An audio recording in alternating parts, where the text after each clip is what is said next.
مسیح یسوع کے عظیم نام میں آپ سب کو میرا سلام۔ پروگرام حتمی سچائی میں میں آپ کو خوش آمدید کہتی ہوں۔ میرے ساتھ موجود ہیں ہمارے گیسٹ اسپیکر پروفیسر شفیق کمل۔ سر میں آپ کو بھی خوش آمدید کہتی ہوں۔ خواتین و حضرات، آپ اس بات سے بخوبی واقف ہیں کہ ایسٹر کی آمد ہے۔ آج کا ہمارا پروگرام بھی اسی مناسبت سے ہے۔ پروگرام کا باقاعدہ آغاز کریں گے۔ پروفیسر صاحب، سب سے پہلا میرا سوال آپ سے یہ ہے کہ کیا ایسٹر ایک دیوی کا نام ہے؟ کیا مسیحی لوگ استرات کا تہوار مناتے ہیں؟ تھینک یو، بڑا خوبصورت سوال آپ نے پوچھا۔ دراصل بڑی دیر سے یہ کانٹروورسی، سو کالڈ کانٹروورسی چل رہی ہے۔ کچھ سو کالڈ اسکالرس نے، لبرل اسکالرس نے اور کچھ ہیریٹک لوگوں نے یہ نظریہ پیش کیا کہ کرسچن لوگ استرات کی دیوی کا تہوار مناتے ہیں، کیونکہ نام ایسٹر ہے تو ایسٹر چونکہ اس کا نام تھا تو یہ ہو نہ ہو یہ وہی تہوار مناتے ہیں۔ اور چونکہ ایسٹر آنے والا ابھی بھی یہ اس کی آپ کو باز گشت سنائی دے گی، لوگ ایسی باتیں کریں گے۔ اس لیے اس مناسبت سے میں کہتا ہوں آپ نے پہلا سوال بہت خوبصورت سوال پوچھا ہے۔ اس میں سب سے پہلی بات میں یہ بتاؤں کہ 2000 سال پہلے کرسچینٹی شروع ہوئی ہے، اور یہ جو لوگ استرات کی دیوی کو پوجتے تھے، اس کو مانتے تھے، لانگ اگو کرسچینٹی سے پہلے اس کی پرستش کا وجود ختم ہو چکا ہوا تھا۔ تو یہ بات ہی آؤٹ آف کویسچن ہے۔ ایک بات ہے کہ وہ چونکہ نام کی ریزیمبلنس آ رہی ہے تو اس کی وجہ سے لوگوں کو یہ مسکنسیپشن ہوئی ہے۔ لنک کیا، آپ کہیں گے کہ لنک کیا، لنگوسٹک لنک ہے اس کے اندر۔ اس کی میں ایک دو مثالیں آپ کو دیتا ہوں۔ مثلا انگریزی میں ایک لفظ ہے ویسٹ اور ایسٹ۔ ایسٹ کا لفظی مطلب جو ہے وہ ہے شائن، شائن کرنا، روشنی دینا۔ تو انگریز تو اس کو استعمال کر رہے ہیں، امریکن بھی، جتنے انگریزی بولنے والے ایسٹ اور ویسٹ دونوں کو استعمال کر رہے ہیں۔ اب مزے کی بات آپ کو بتاؤں کہ یہ جو ایسٹ ہے یہ ایسٹر سے نکلا۔ اچھا، اس ایسٹ کے لفظ سے کسی کو کوئی پرابلم نہیں ہے کیا؟ جب آپ کہتے ہیں کہ میرا منہ جو ہے وہ ایسٹ کی طرف ہے تو کیا استرات کی دیوی زبردستی آپ کے سامنے آگے کھڑی ہو جاتی ہے؟ کبھی نہیں کھڑی ہوئی، آپ کے ذہن میں بھی کبھی نہیں آئی۔ اور مثالیں دیتا ہوں۔ یونانی لوگوں نے جو ملیریا جب ہو جاتا تھا تو اس کا نام آپ کو پتہ ہے کہ ملیریا کیوں رکھا؟ ملیریا کا لفظی مطلب ہے بیڈ ایئر، میلیئر، ٹھیک ہے۔ اچھا، تو گندی ہوا، تو ان کے ذہن میں یہ تھا کہ شاید یہ گندی ہوا آتی ہے، بیڈ ایئر آتی ہے جس سے ملیریا ہو جاتا ہے۔ آج کون سا ڈاکٹر ہے جس کو یہ پتہ نہیں ہے کہ یہ گندی ہوا سے نہیں، یہ مچھر کے کاٹنے سے، بلکہ مچھر کے اندر بھی ایک اور آرگنزم ہے پلازموڈیم، اس کی وجہ سے ہوتا ہے۔ ابھی تک اس کو ملیریا کہتے جا رہے ہیں۔ تو مجھے یہ بتائیں کہ جب ڈاکٹر ملیریا کا علاج کرتا ہے تو کیا وہ بیڈ ایئر کا علاج کرتا ہے؟ وہ ملیریا کا علاج کر رہا ہے، لیکن نام ملیریا ہی لیتے ہیں ابھی تک۔ اچھا، ہفتے کے نام Sunday, Monday, Tuesday, Wednesday, Thursday, Friday, Saturday, یہ سارے نام دیویوں کے نام پر ہیں، ان کے گاڈس کے نام پر ہے۔ کسی کو کوئی پرابلم نہیں کہ جب آپ کہتے ہیں میں سنڈے کا لفظ استعمال کرتے ہیں، منڈے کا لفظ سنڈے اور منڈے مون ڈے، اسی طرح ہی سب ان کے۔ اچھا، بعد میں یہی نام انہوں نے ستاروں کے بھی رکھ لیے تھے، لیکن ایکچولی ان کے گاڈس کے نام تھے۔ کسی کو کوئی پرابلم نہیں، نہ کسی کو کوئی مس انڈرسٹینڈنگ ہے۔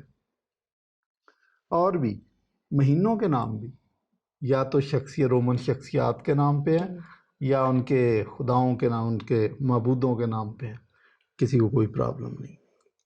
میں ایک اور لنگوسٹک لنک کی ایک اور مثال آپ کو دے دیتا ہوں۔ ہارٹ، دل۔ یونانی لوگوں کا یہ تصور تھا کہ جو کچھ ہم سوچتے ہیں وہ دل سے سوچتے ہیں۔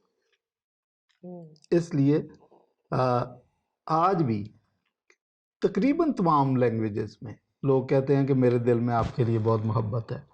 اچھا، آپ کے دل میں تو میرے لیے پیار ہی نہیں ہے، میرے دل میں تو اس کے لیے نفرت ہے۔ حالانکہ اب آپ ڈاکٹر بھی ہیں، آپ تو جانتی ہیں کہ دل کا کام نہ محبت کرنا، نہ نفرت کرنا، نہ غصہ کرنا، یہ دل کا کام ہی نہیں ہے۔ اس کا کام ہے بلڈ کو پمپ کرنا، جی اس کے علاوہ کوئی کام نہیں اس کا. لیکن ابھی تک آپ لٹریچر پڑھ کے دیکھ لیں، سارا انگریزی کا بھی اور اردو کا بھی، ہندی کا بھی، سب زبانوں کا، پنجابی کا بھی، تو سب یہی کہہ رہے ہیں کہ میرے دل میں، دل کو خیالات کا مرکز گردانا جاتا ہے. تو اسی طرح یہ لنگوسٹک لنک ضرور ہو سکتا ہے ایسٹر تو، لیکن ایز سچ کسی چرچ فادر نے، کسی کرسچن نے یہ کہا نہیں کہ ہم ایسٹر دیوی کی وجہ سے یہ عید مناتے ہیں. پولوس جب کہتا ہے کہ ہم عید منائیں، یا وہ جو میسج دیتا ہے جس کی وجہ سے ہم عید مناتے ہیں، اس میں ایسٹر دیوی کا کوئی تعلق نہیں، کہ جو بات مجھے سب سے پہلے پہنچی میں نے تم تک پہنچا دی، کہ مسیح کتاب مقدس کے مطابق مر گیا، دفن ہوا، اور کتاب مقدس ہی کے مطابق تیسرے دن مردوں میں سے جی اٹھا. اسی بات کی ہم عید مناتے ہیں. تو اس میں استارات کی دیوی کدھر سے آ گئی؟ چلیں، اگر کسی کو ایسٹر کے لفظ سے کوئی پرابلم ہے تو وہ نہ ایسٹر کا لفظ استعمال کرے. مجھے ذاتی طور پر ایسٹر کچھ نہیں کہتا، لفظ کچھ نہیں کہتا. ہم جب چرچز میں ایسٹر کا پیغام دیتے ہیں پادری، تو مجھے بتائیں، آپ نے کبھی سنا کہ وہ کہہ رہے ہیں جی استارات کی دیوی کی عید منا رہے ہیں؟ وہ یسوع مسیح کے جی اٹھنے کا میسج ہوتا ہے. اچھا، تو وہ یہ ساری باتیں جو ہیں، یہ میری سمجھ میں نہیں آتا کہ کیوں جان بوجھ کر اس کو ٹوسٹ کیا جاتا ہے تاکہ اس میسج کو خراب کیا جائے اور لوگوں کو مسیح یسوع سے بدظن کیا جائے. لیکن ہمارے ذہن میں یہ بڑی کلیئر بات ہے کہ ہم جو ایسٹر مناتے ہیں یا عید قیامت المسیح مناتے ہیں، ریزریکشن ڈے، کوئی نام بھی آپ لے لیں، اگر الرجی ہے اس لفظ سے تو آپ لفظ بدل لیں. اچھا، آپ سمپل عید کہہ لیں، مسیح یسوع کے جی اٹھنے کی عید کہہ لیں، لیکن عید منائیں ضرور، کیونکہ اس میں مسیح یسوع مردوں میں سے جی اٹھے تھے. ٹھیک. اچھا پروفیسر صاحب، ایسٹر کی ڈیٹس کیسے سیٹ کرتے ہیں؟ چرچ فادرز نے جو طریقہ کار سیٹ کیا تھا، ایکوینوکس جو 21 مارچ کا دن ہے، اس پہ دن اور رات برابر ہوتے ہیں. اچھا. اس دن کے بعد جو جس دن چاند 14ویں کا چاند ہوتا ہے، یا 14 نسان کہہ لیں. اب 14 نسان سے بھی شاید وہ کرسچنز کو شروع میں یا بیچ پہ بڑا پرابلم رہا کہ یہ چونکہ یہودی عید بناتے ہیں تو ہم نے یہودیوں سے اب ڈیٹیچ ہونا. تو اس وجہ سے وہ کہتے ہیں جب چاند 14 دن کا ہو جائے، 14ویں کا چاند ہو جائے، اس کے بعد والا جو سنڈے ہوگا وہ ایسٹر ہوگا. تو بڑی سمپل بات. صحیح. 21 مارچ کے بعد، 21 مارچ جب دن اور رات برابر ہو، تو اس کے بعد جس دن 14ویں کا چاند ہو، اس کے بعد والا سنڈے، اتوار جو ہے وہ. ٹھیک ہے ٹھیک ہے. ہاں، ایک اور بات، این ممکن ہے کہ جب 14ویں کا چاند ہو تو اسی دن سنڈے بھی ہو. اگر اسی دن سنڈے آ جائے تو میں یہاں پھر کہوں گا کہ مجھے کوئی پرابلم نہیں کہ اگر اسی دن سنڈے ہے تو اسی دن بھی ہم ایسٹر منا سکتے ہیں. لیکن ابتدائی کرسچنز نے ایسا کیا نہیں. وہ کہتے ہیں کہ وہ چونکہ نسان 14 ہے، جو عید فصح یہودیوں کی ہے، تو اس دن ہم ایسٹر نہیں منائیں گے.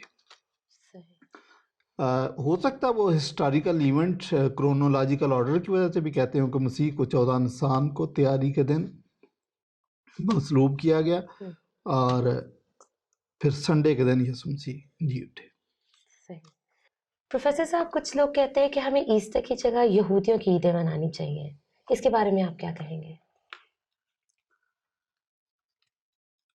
دیکھیں جی، ہمیں تو یسوع مسیح کے جی اٹھنے کی عید منانی چاہیے، ہمیں کرسمس منانا چاہیے، اور جس دن یسوع مسیح کو مصلوب کیا اس دن کو بھی آبزرو ضرور کرنا چاہیے. اسپیشل پروگرامز کرنے چاہیے، اسپیشل عبادات ہونی چاہیے. تینوں ایونٹس ہمارے لیے بہت امپارٹنٹ ہیں. میں چونکہ مشنری ہوں تو میں کہوں گا عید پینتیکوس کے دن جو معجزہ ہوا تھا کہ ہر قوم کے لوگ وہاں جمع تھے اور ان کو انجیل کا پیغام اپنی اپنی زبان میں سمجھ آ رہا تھا. ہمیں اس دن کو بھی آبزرو کرنا چاہیے، کیونکہ وہاں سے کرسچن مشن شروع ہوا، کرسچینٹی کا برتھ ڈے کہہ لیں. تو جو لوگ یہ کہتے ہیں کہ ہمیں یہودیوں کی عیدیں منانی چاہیے، ان کو تھوڑا کریکشن کرنے کی ضرورت ہے. جو یہودی ہیں وہ تو اپنی عیدیں منائیں، ان کو منانی چاہیے کیونکہ وہ یہودی ہیں، لیکن کرسچنز کی مجھے سمجھ نہیں آتی کیوں. یہ عیدیں ہے کیا؟ اولڈ ٹیسٹمنٹ کے اندر جو ایونٹس ہیں پہلے ان کو سمجھیں کہ وہ کیا تھے. مثلا بیابان میں جب سانپ کاٹتے تھے اور لوگ مر رہے تھے تو ایک بلی پر سانپ کو مار کر کچل کر اس پر لٹکا دیا گیا، اور جو کوئی اس سانپ کی طرف دیکھتا تھا وہ بچ جاتا. یہ واقعہ جو ہے یہ یسوع مسیح کی صلیب کی طرف اشارہ تھا کہ جس طرح سانپ کو کچل دے تو اس کی کوئی شکل و صورت نہیں رہتی، تو مسیح یسوع بھی جب صلیب پر تھے تو اس کی کوئی شکل و صورت ایسی رہی نہیں، یعنی لوگ اس کے مشتاق نہیں تھے. تو یہ اس کی پری فگر یا اس کا مثیل ہے. مجھے یہ بتائیں کہ آج آپ نجات کے لیے یا شفا کے لیے یا ایمان کی تازگی کے لیے صلیب کی طرف دیکھنا پسند کریں گے یا پھر دوبارہ وہ سانپ کو مار کر تو ایک بلی پر لٹکائیں گے؟ بالکل نہیں کریں گے. وہ ایک مثیل تھا. اب اصل مسیحا آ گیا اور اس نے صلیب پر قربان ہو کے اپنی جان دی، تو اب ہمیں ادھر نظریں گاڑنی. اسی طریقے سے یہ عید فصح مناتے کیوں تھے؟ عید فصح ہے کہ جب یہودی لوگ مصر سے نکلے تھے تو جس رات برہ ذبح کر کے اس کا خون چوکھٹوں پر لگایا تھا، تو جس چوکھٹ پر وہ خون لگا تھا وہاں پر ڈیتھ نہیں، ان کے پلوٹے نہیں مرے تھے، لیکن جنہوں نے اس خون کو اپنی چوکھٹ پر نہیں لگایا تھا اس کے پلوٹے مر گئے تھے. یہ بھی ایک پری فگر تھا، مسیح یسوع کی صلیبی موت کا پری فگر ہے. یہ عید یہودی اس لیے مناتے تھے کہ ہم مصر کی غلامی سے نکلے، بہت بڑا ایونٹ تھا. لیکن مسیح یسوع نے جو صلیب پر قربان ہو کر ہمیں ابلیس کی غلامی سے آزاد کروایا، گناہ کی غلامی سے آزاد کروایا، یہ اس سے بھی بڑا ایونٹ ہے. اب ہمیں یہ منانا چاہیے. میں اس کی ایک اور مثال دیتا ہوں. بہت سارے واقعات ہیں. قربانی بھی جو ہم کرتے ہیں کہ جب کوئی گناہ کرتا تھا تو وہ ہیکل میں کوئی بکرا یا برہ لے کے جاتا تھا، اس پہ ہاتھ رکھ کے اپنے گناہوں کی معافی مانگتا تھا. اب مسیح قربان ہو گیا تو اب ہمیں وہ بروں کو لے کے جانے کی ضرورت نہیں ہے کیونکہ وہ دائمی اور مستقل قربانی نہیں تھی. لیکن یسوع مسیح نے ایک مستقل، ایک دائمی اور پرفیکٹ قربانی دی ہے. اب ہمیں قربانی دینے کی ضرورت نہیں ہے. مسیح نے قربانی دے دی، ہمیں صرف اس کی طرف اپنی نگاہیں لگانے کی ضرورت ہے، اس قربانی کو ماننا ہے. میں کہہ رہا تھا کہ میں آپ کو ایک مثال دیتا ہوں. مثال یہ ہے کہ بچپن میں چھوٹے جب ہم تھے یا کوئی بھی لوگ جب وہ چھوٹا ہوتا ہے وہ گڈی گڈے کی شادی کرتے ہیں. کی ہوگی آپ نے بھی گڈی گڈے کی. اچھا، گڈی گڈے کی شادی کیا کرتے ہیں کہ دو گروپ بن جاتے ہیں، گڈی لے آتا ہے، گڈا لے آتا ہے، یہ جی اس کی شادی، خوشی مناتے ہیں. بچوں کی تو یہی ہے نا. لیکن یہ 10 سال 12 سال کی عمر تک زیادہ زیادہ کوئی کر سکتا ہے، 5 سال 6 سال یہ عمریں ہیں. جب کسی لڑکی کی عمر ہو جائے 22 سال یا 25 سال اور اس کو پیرنٹس کہیں کہ جی ہم آپ کی شادی کرنے لگے، وہ کہے نہیں نہیں نہیں نہیں، میرے ایسے نہیں شادی کرنی، گڈی گڈے کی شادی کرتے ہیں بس. پیرنٹس کہیں گے نہیں، وہ گڈی گڈے کی شادی ہوتی ہے بچپن میں. او بھائی اب آپ بڑی ہو گئی ہو، اب ریئل شادی ہے. اب جب یسوع مسیح دلہے کے طور پر آ گیا تو یہ سب کچھ ریئل ہو گیا. پرانی چیزیں ان کا عکس تھی، ادھر لیڈ کر رہی تھی. بعض لوگ مجھ سے سوال پوچھتے ہیں کہ ہیکل کب بنے گی، اور بعض لوگ کہتے ہیں کہ اچھا عہد کا صندوق کدھر ہے. اس کو بھی سمجھنے کی ضرورت ہے. جب بنی اسرائیل بیابان میں تھے تو یہی ہیکل خیمہ اجتماع کی صورت تھی کیونکہ وہ سفر کر رہے تھے. لیکن جب وہ ملک کنعان میں پہنچے ہیں تو پھر خیمے کی ہیکل نہیں تھی، پراپر ہیکل بن گئی. پراپر ہیکل جب بن گئی ہے تو جتنے سال جتنی صدیاں اس نے کام کرنا تھا وہ کر دیا. اب سن 70 کے اندر جب ہیکل کو تباہ کر دیا گیا تو یہ یسوع مسیح کے حکم کے یا اس کی پیش گوئی کے مطابق ہو گیا تھا، یا اس کی جگہ چرچ آ گیا. اب چرچ کی ڈیفینیشن یہ ہے کہ جہاں 2 یا 3 میرے نام سے حاضر ہوں گے میں ان کے درمیان موجود ہوں گا. That is church. اب جب چرچ آ گیا تو ہیکل کی ضرورت نہیں ہے. لوگ مجھ سے پوچھتے ہیں جی ہیکل بنی نہیں. سن 70 کے بعد ہیکل بنی نہیں ہے. ان کیس بن بھی جائے تو اب اس کا وہ کام نہیں ہے. ہو سکتا ہے یہودیوں کی تسلی کے لیے ٹھیک ہو، لیکن اس کا فنکشن اب ختم ہو گیا. عہد کے صندوق کی بھی بات لوگ پوچھتے ہیں، کئی کہتے ہیں جی مل گیا ہے، کئی کہتے ہیں وہاں مل گیا. یہ ساری باتیں آؤٹ آف کانٹیکسٹ ہیں. عہد کا صندوق جب بنا تھا تو اس وقت اس کا ایک فنکشن تھا، that was presence of God. لیکن جب مسیح یسوع صلیب پر مصلوب ہوئے تو ہیکل کا پردہ پھٹ گیا. اس کا مطلب خدا کی پریزنس کے اندر ایک دیوار تھی کہ ہر بندے کی پہنچ دسترس نہیں تھی وہاں تک، اب ملاپ دسترس ہو ہے، گیا. اب ملاپ ہو گیا. تو اب عہد کے صندوق وہ ایک اس وقت کے لیے ٹھیک تھا، لیکن اب اوریجنلی جب خدا انسان بن کے آپ کے ساتھ ملا، لوگوں میں رہا، اور شاگردوں نے گواہی دی کہ ہم نے اس کو دیکھا، بلکہ غور سے دیکھا، اس کو چھوا، ہم اس کی گواہی دیتے ہیں. تو اس طریقے سے جو لوگ کہہ رہے ہیں کہ ابھی تک ہم پرانی عیدیں منائیں گے، ان کے لیے گڈی گڈے والی مثال بہترین مثال ہے. ٹھیک. پروفیسر صاحب، ایسٹر کا ذکر بائبل میں ہے کیا؟ بائبل میں لکھا ہے ایسٹر کے بارے میں، ایسٹر منانے کے بارے میں؟ دیکھیں یہ تو آپ کا سوال وہی پہلے سوال کی طرح ہی ہے کہ کیا ایسٹر کا لفظ ہے، لیکن کانسیپٹ موجود ہے. پولوس نے بڑا کلیئر الفاظ میں کرنتھیوں کے خط میں لکھا ہے کہ ہمارا بھی فصح یعنی مسیح قربان ہوا، سو آؤ ہم عید کریں. تو کیوں نہ عید کریں بھائی، لکھا ہے بائبل میں، تو عید ہم نے کرنی. ٹھیک. اچھا، ایک اور چیز پروفیسر صاحب، کرسمس کی ڈیٹ فکسڈ ہے جیسے، جی. ایسٹر کی ڈیٹس کیوں بدلتی رہتی ہیں؟ امپارٹنٹ کویسچن ہے یہ کہ واقعہ اگر ایسٹر آپ نے فکس کر دیا 25 دسمبر ہے تو بھائی اس کو بھی فکس کر لیتے. اور بعض لوگوں نے کوشش کی بھی ہے لیکن ایسا ہو نہیں سکا. انگلینڈ میں کچھ انہوں نے لا میں یہ کیا بھی تھا کہ اس کی ڈیٹ فکس کر لیتے ہیں، اور ہے تحریری طور پر ہے، لیکن امپلیمنٹ کا بھی پریکٹس نہیں ہوا کبھی. ہے کیا مسئلہ، کیا with in 20 years of Christianity Christians نے جو ہفتے سبت کا دن ہے اس کو سیٹرڈے کی بجائے سنڈے کو منانا شروع کر دیا تھا. ود ان 20 years، یاد رہنا چاہیے. کیوں سیٹرڈے کو سنڈے میں تبدیل کیا؟ کیونکہ مسیح یسوع سنڈے کے دن جی اٹھے تھے. سنڈے کی بہت زیادہ امپارٹنس چرچ فادر نے اس کو دی ہے، اس لیے وہ چاہتے تھے کہ ایسٹر کو بھی سنڈے کو منایا جائے. اب کیلنڈرز کا جو مسئلہ تھا وہ لیونر کیلنڈر ہو، اگر آپ اس کو بھی فالو کرتے ہیں تو ضروری نہیں ہے کہ ہر ایسٹر سنڈے کو آئے، کسی اور دن بھی آ سکتا ہے.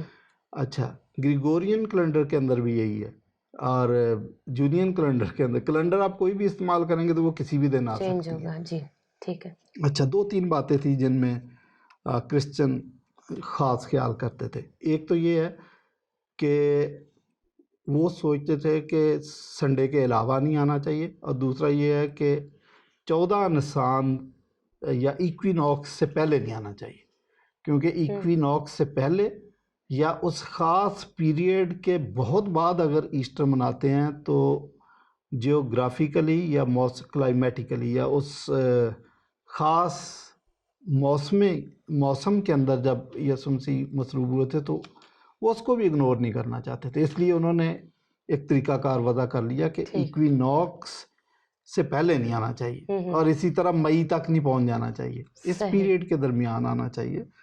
تو اچھا، پھر شروع میں وہ یہودیوں کے ساتھ لیونر کیلنڈر ہی استعمال کرتے تھے، اور 14 نسان کے بعد سنڈے کو وہ مناتے رہے. تو جولین کیلنڈر میں اور گریگورین کیلنڈر میں 13 دن کا فرق ہے. جب یروشلیم میں تھے یہودی، یا اس کے بعد جامنیہ میں انہوں نے اپنا سینٹر بنا لیا، تو وہاں تک تو وہ یروشلم سے آبزرو کر لیتے تھے سورج کی یا چاند کی موومنٹ کو، اور اس کے مطابق کیلنڈر کو. تو کچھ سالوں کے بعد وہ جو 12 دن کا 13 دن کا فرق ہے اس کو دور کر لیتے تھے. لیکن جب ان کو غالباً 1.5 صدی کے یا 142 سن کے اندر یروشلم کے اطراف سے بھی بہت دور پھینک دیا گیا یا بھیج دیا گیا، تو ان کے لیے یہ ممکن نہیں رہا، اور پھر وہ جو 12-13 دن کا ڈفرنس تھا اس کو دور نہیں کر سکے، اس کو اسی طرح چلاتے تھے. یہ بات کرسچن کو قابل قبول نہیں تھی، کیونکہ اس سے پھر یہ ہوتا تھا کہ ان کی جو ایسٹر کی ڈیٹ آتی تھی وہ کسی وقت بھی آج کبھی مئی پہ پہنچی ہوئی ہے، کبھی ایکوینوکس سے پہلے آ جاتی ہے. انہوں نے کہا ایسے نہیں ہوگا.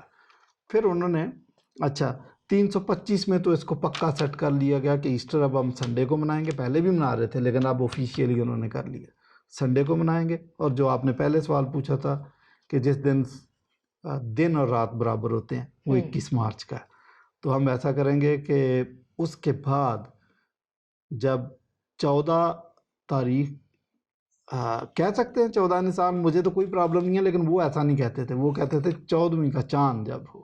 بات ایک ہی. 14ویں کا چاند آئے اس کے بعد والا سنڈے جو ہے وہ ایسٹر ہم منائیں گے. تو زیادہ امپارٹنٹ بات اس میں جو انہوں نے رکھی ہے کہ ایسٹر سنڈے کو آنا چاہیے. اس وجہ سے انہوں نے یہ فارمولا ڈسکور کیا. جو آپ بات کہہ رہی تھی کہ فکس کیوں نہیں کر سکتے، اس کی کوشش کی گئی ہے لیکن کرسچن نے اس کو مانا نہیں. صحیح. پروفیسر صاحب، آپ کی باتوں سے جو مجھے سمجھ آ رہی ہے وہ یہی ہے کہ ایسٹر جو ہے وہ بت پرستوں کا تہوار نہیں ہے. آپ یہی کہنا چاہ رہے ہیں؟ جی میں یہی کہہ رہا ہوں، اس کا کوئی بت پرستی سے کوئی تعلق نہیں ہے. میں نے پہلے بھی واضح کیا. لیکن شاید آپ یہ پوچھنا چاہ رہی ہیں کہ کیا کرسچن اس ایسٹر کے کانسیپٹ کو استعمال کرتے رہے ہیں، تو یہ سوال آپ کا ٹھیک ہے. ایسٹر کا تعلق ہے اس سے. میں سمجھ گیا. میری عادت ہے کہ اگر مجھ سے سوال پوچھا جائے، سوال نہ ٹھیک ہو تو میں اس کو پہلے کنفرم کرتا ہوں کہ کیا آپ یہی پوچھ رہے ہیں. ایسا نہ ہو کہ میں اس پہ 10 منٹ لگا کے جواب دوں، آپ کے نہیں میرا سوال. دیکھیں، پولوس گیا ایتھنز میں اور وہاں پہ بت تھے، 290 بت تھے. ایک بت جو آخری تھا اس پہ لکھا ہوا تھا نامعلوم خدا. وہ جا کے پوچھتا کہ یہ نامعلوم خدا کون ہے، تو یہ تو اس نے ایک گفتگو چھیڑنی تھی. اس کے بعد اس کو کہتا کہ اس کے متعلق میں آپ کو بتاتا ہوں، تو وہ سارا تو اس نے یسوع مسیح کا بتا دیا. تو یہ مشنری ٹیکٹک ہو سکتا ہے، اسٹریٹجی ہو سکتی ہے کہ جس طرح وہ ایسٹر کی دیوی کو مناتے ہیں، کہتے ہیں آپ کو ہم بتاتے ہیں ایسٹر اصل میں ہوتا کیا ہے بھائی. تو وہ تو یسوع مسیح کے متعلق ان کو بتاتے تھے، اس کو استعمال کرتے رہے. اسی طرح سورج کا بھی جو تہوار مناتے تھے کہ سورج کا برتھ ڈے ہے، تو کرسچن مشنریز نے اس کو استعمال کیا، اس کا بھرپور فائدہ اٹھایا. انہوں نے کہا بھئی آئیں ہم آپ کو بتاتے ہیں، ہم آپ کو آفتاب صداقت کے متعلق بتاتے ہیں، اور آفتاب صداقت وہ ہے جو اس سورج کا بھی خالق ہے. اگلی بات وہ یسوع مسیح پہ لے آتے تھے، سب کچھ مسیح یسوع کے بارے میں. تو ایسٹر اگر وہ میں نے آپ کو بتایا کہ تعلق ہے لنگوسٹک، لیکن اگر کوئی لوگ اس دیوی کو یا اس کنسیپٹ کو رکھتے تھے یا سمجھتے تھے تو ان کو اس کنسیپٹ کو استعمال کر کے مسیح یسوع کے جی اٹھنے تک لے کے آتے تھے. اس حد تک تو ہے.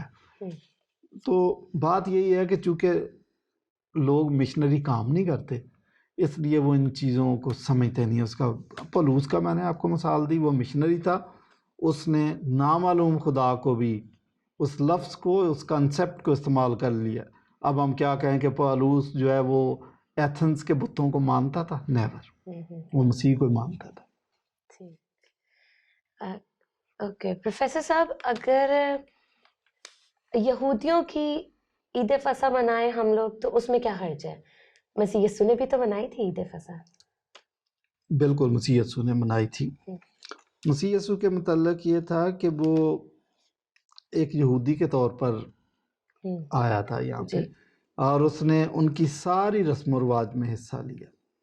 ایک مشنری کے لیے سب سے ضروری بات یہی ہے کہ وہ جس علاقے میں مشن فیلڈ میں جاتا ہے تو اس کو انہی کی لینگویج بولنی چاہیے، ان کی رسومات کے اندر ڈھلنا چاہیے، ان کا لباس پہننا چاہیے. مسیح یسوع یہ سب کر رہا تھا. 8ویں دن اس کا ختنہ بھی کیا گیا.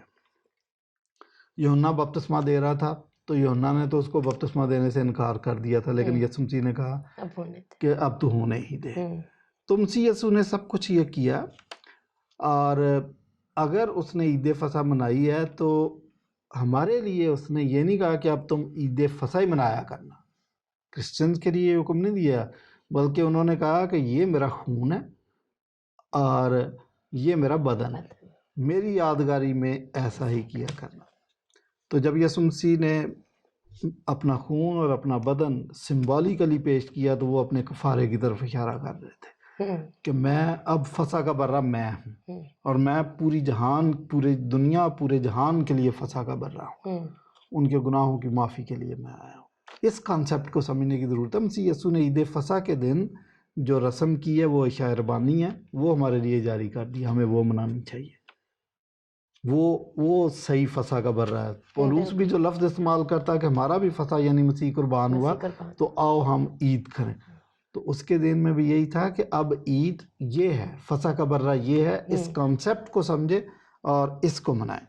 اچھا، پھر جو فسح تھی، میں نے پہلے بھی عرض کیا ہے کہ وہ مصر سے آزادی جو ہوئی تھی اس کا سمبل تھی۔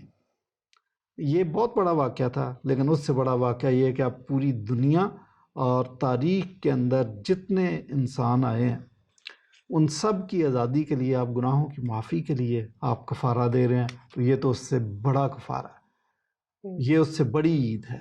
تو اس کانسیپٹ کو بھی سمجھنا چاہیے کہ مسیح یسوع نے نہ صرف گناہوں کی آزادی دی، گناہوں سے آزادی ہمیں دی، بلکہ سزا سے بھی آزادی دی اور ابلیس کی قید سے بھی ہمیں آزادی دی، تو ہمیں اس کو منانا چاہیے۔ ٹھیک، پروفیسر صاحب ایسٹر ایگ کا کیا کانسیپٹ ہے؟ دیکھیں، ایسٹر ایگ ہو یا یہ جو جرابیں لٹکا دیتے ہیں، اور بھی بہت ساری چیزیں جو کرسمس کے ساتھ، اور بہت ساری چیزیں اٹیچ کی ہیں، میں سختی کے ساتھ ان کی مخالفت بھی نہیں کروں گا اور ان کی فیور بھی نہیں کروں گا۔ وجہ یہ ہے کہ جو لوگ ان رسومات کو مناتے ہیں، کوئی ایسا بھی نہیں ہے کہ ہمارے کرسمس کا اور ہمارے ایسٹر کا بیڑا گرک کر دیتے ہیں، نہیں، وہ کنسیپٹ زندہ ہے اور زندہ رہے گا۔ لیکن ایک بات ہے کہ بعض کرسچن ایسے ہیں جنہوں نے اوریجنل میسج کو ایک سائڈ پہ کر دیا، ایسٹر ایگ پہ زیادہ توجہ ہوگی، ایسٹر ایگ زیادہ امپورٹنٹ ہو گیا اور یہ سینٹا کلاس کرسمس پہ زیادہ امپورٹنٹ ہو گیا اور مسیح یسوع بیک گراؤنڈ میں چلا گیا۔ اس لیے میں کہتا ہوں کہ کرسمس کے اور ایسٹر کے پیغام کو سمجھنے کی ضرورت ہے کہ یہ اس کی وجہ کیا ہے۔ وہ پیچھے رہ جاتا ہے، ان چیزوں پہ زیادہ بزنس ہو جاتا ہے، ان چیزوں پہ زیادہ فوکس ہو جاتا ہے۔ پروفیسر صاحب، پروگرام کے وقت کو دیکھتے ہوئے سوالات تو بہت سے ہیں، لیکن in a nutshell please explain our viewers کہ ایسٹر کا کانسیپٹ کیا ہے، پیغام کیا ہے ایسٹر کا؟